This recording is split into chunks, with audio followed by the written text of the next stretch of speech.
Good morning to all of you. मैं Bhushan sir from West Champaran Bihar. मैं उम्मीद करता हूँ कि आप लोग बिल्कुल अच्छे होंगे, स्वस्थ होंगे, तंदुरुस्त होंगे।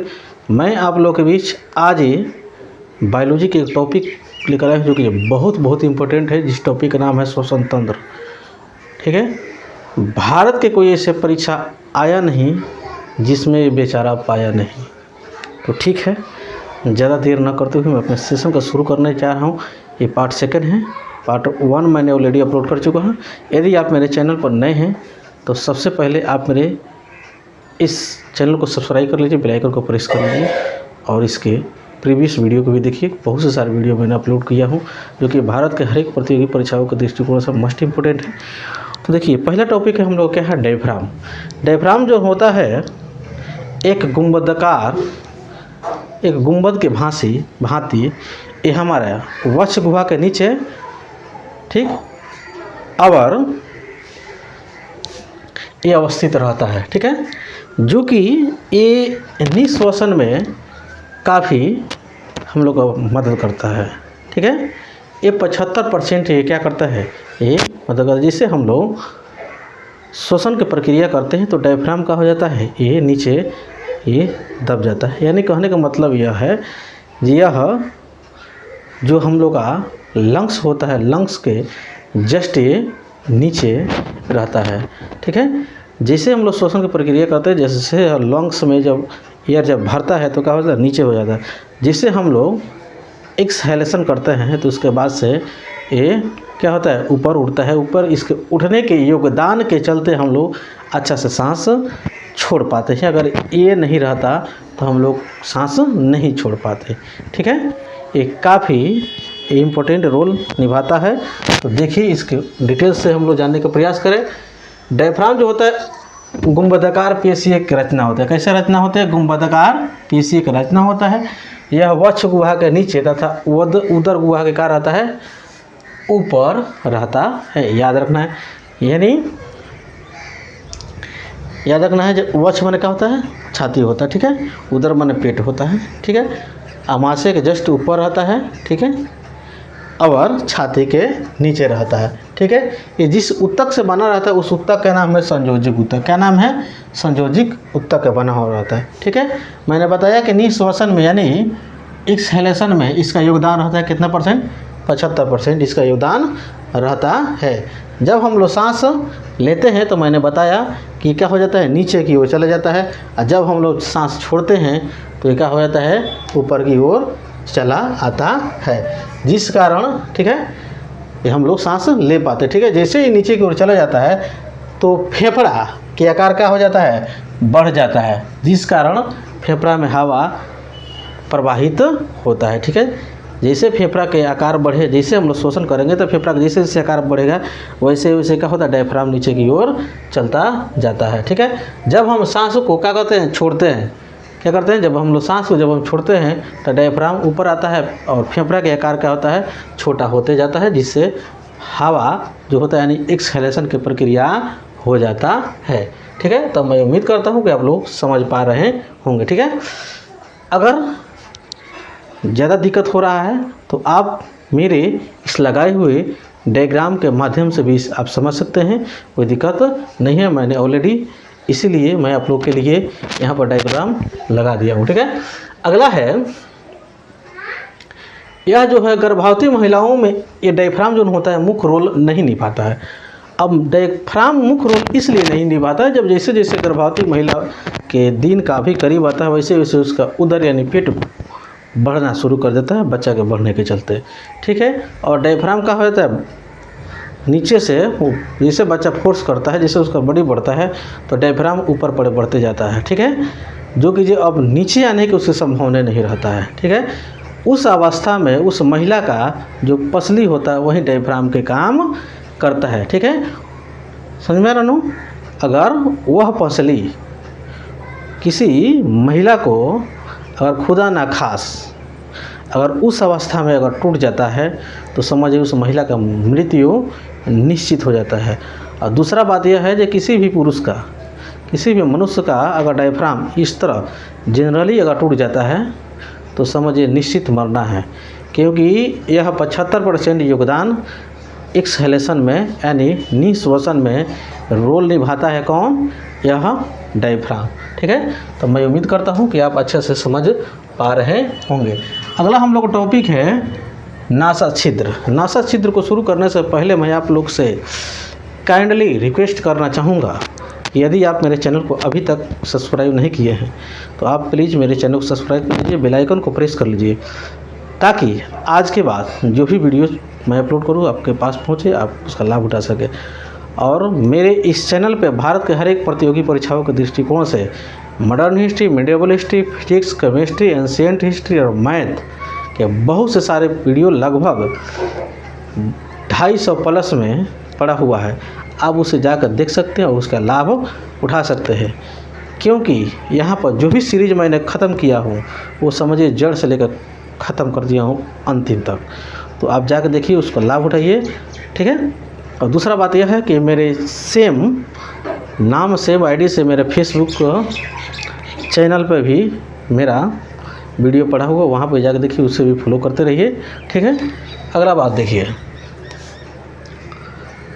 नासा छिद्र। नासा छिद्र यानी जो नाक का जो पहला जो पार्ट होता है, पहले ही भाग होता है, जिसमें आप लोग आईना वगैरह में देखते होंगे, जो कि जब बाल वगैरह दिखाई देता है, इसी को क्या बोलते हैं? नासा छिद्र होता है। सबसे पहले फर्स्ट में ये हवा यानी एयर यानी वायु इसी में प्रवेश करता है। ठीक है, इसमें बाल होता है। बाल के काम क्या होता है? जैसे बहुत से सारे वायुमंडल में धूल कण होता है।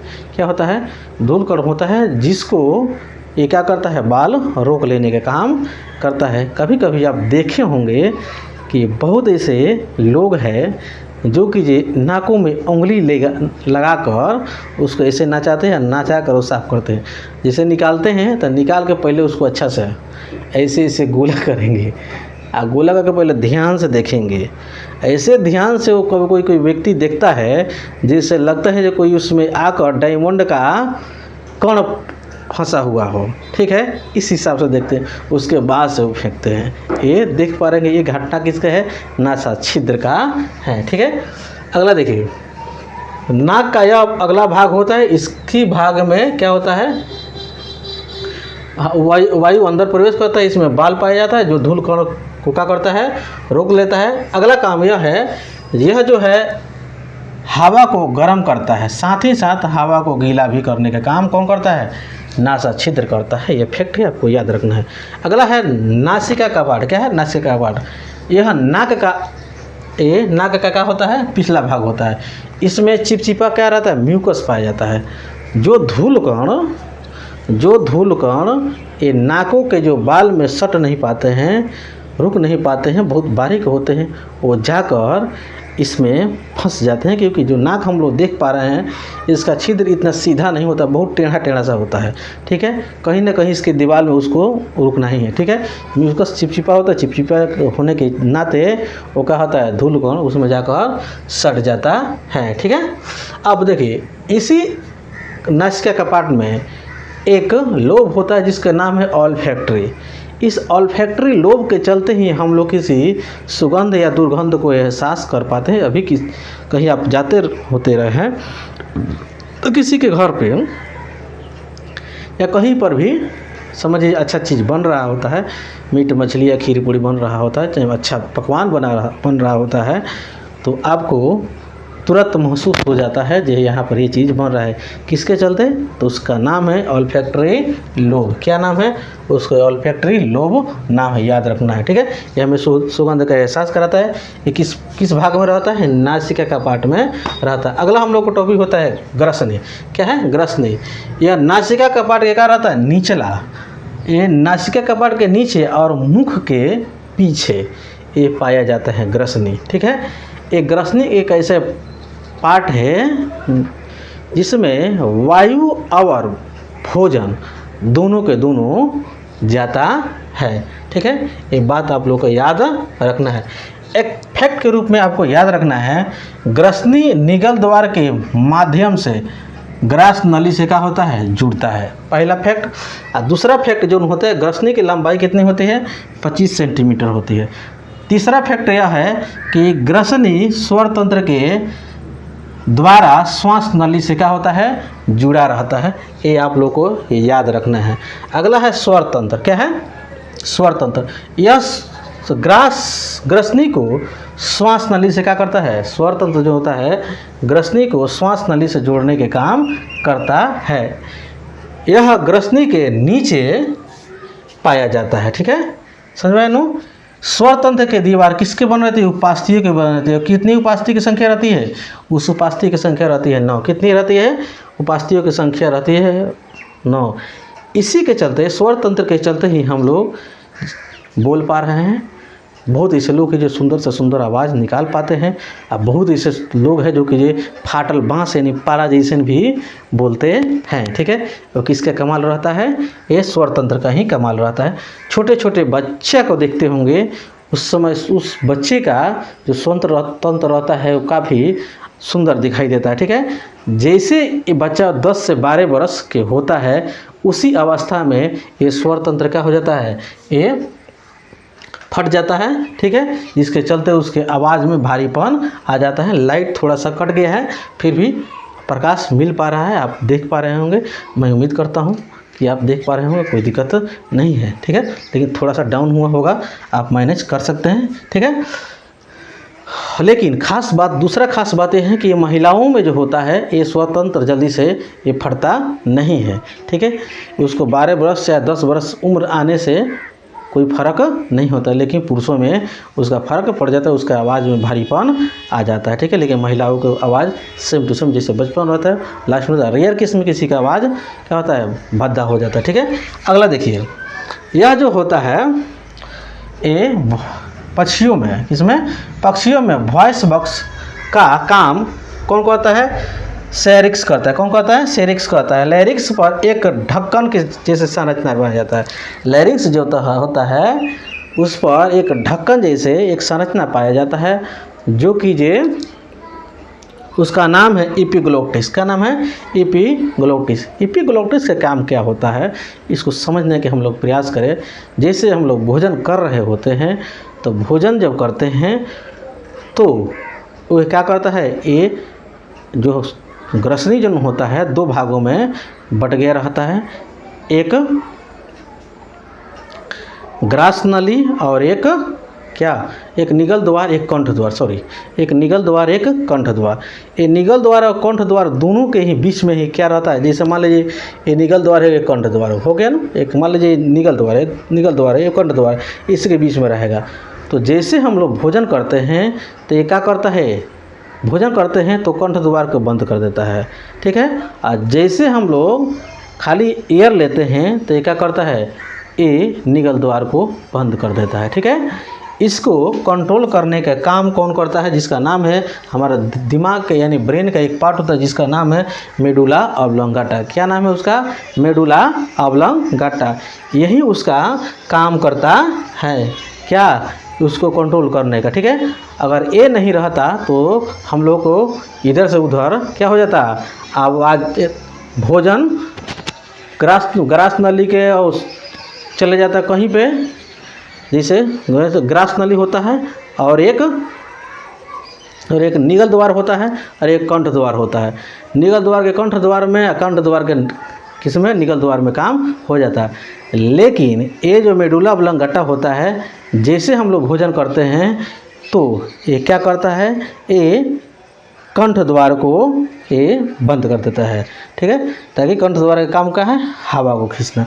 ठीक है, जैसे हम लोग इस केवल सांसें लेते हैं तो क्या करता है, ये निगल द्वार को बंद कर देता है, कंठ द्वार को खोल देता है। लेकिन कभी कभी क्या होता है, जब भी हम लोग खाना खा रहे होते हैं, अब खा रहे होते हैं उस अवस्था में क्या होता है कि ये जो भोजन हम लोग कर रहे होते हैं लेकिन सोच किसी और को रहे होते हैं। ठीक है, खाना खा रहे हैं कहीं और सोच रहे हैं किसी और को। अब दिमाग तो उधर बेचारा डाइवर्ट है, दूसरे काम में व्यस्त है। भोजन कर रहे हैं, अब भोजन कर रहे हैं, अब दिमाग हमको संकेत ही नहीं करता है ये एपिग्लोटिस को कि ए भोजन आ रहा है कि एयर, इसको कंठ द्वार को बंद करना है कि निगल द्वार के, अब इसी कन्फ्यूजन में बेचारा ये रह जाता है, जिस कारण भोजन कभी कुछ निगल द्वार में कुछ कंठ द्वार में जाने का प्रयास करता है। निगल द्वार में गया तो ठीक है, लेकिन कंठ द्वार पर जैसे ही जाने का प्रयास करते हैं उसको दरवाज़ा पर, तब तक हम लोग को अचानक हिचकी जैसे महसूस हो जाता है। ठीक है, अब हिचकी जैसे जैसे महसूस होता है बस हम लोग क्या होते हैं, फिर से हम लोग जो सोच रहे होते हैं उसका कनेक्शन टूट जाता है और हम लोग क्या कहते हैं जी, हाय दादा रे दादा, ये कौन हमको याद कर रहा था, ये दुनिया में कौन है बताइए, ये आपको फ्री में याद कर रहा है। हाँ, ऐसे नहीं है, ये गलती आपका कुछ और है, हम लोग याद कहते हैं कुछ और। ठीक है, यही होता है। ठीक है, तो मेरा इस सेशन में शुरू से अंत तक बने रहने के लिए बहुत बहुत धन्यवाद। अगर आपको यह सेशन अच्छा लगा हो, कंटेंट अच्छा लगा हो, तो आपसे प्लीज़ काइंडली रिक्वेस्ट है कि आप मेरे चैनल को अभी सब्सक्राइब कर लीजिए, बेल आइकन को प्रेस कर लीजिए, ताकि आने वाला वीडियो सबसे पहले आपके पास पहुंचे, आप उसका लाभ उठा सकें। बगल में एक सॉन्ग का आवाज़ आ रहा है जो कि काफ़ी डिस्टर्ब कर रहा है, जिसके चलते मैं जल्दी में इस वीडियो को समाप्त कर रहा हूं। इसके अगले पार्ट में मैं बहुत जल्द लेकर आ रहा हूं। तब तक के लिए जय हिंद, जय भारत।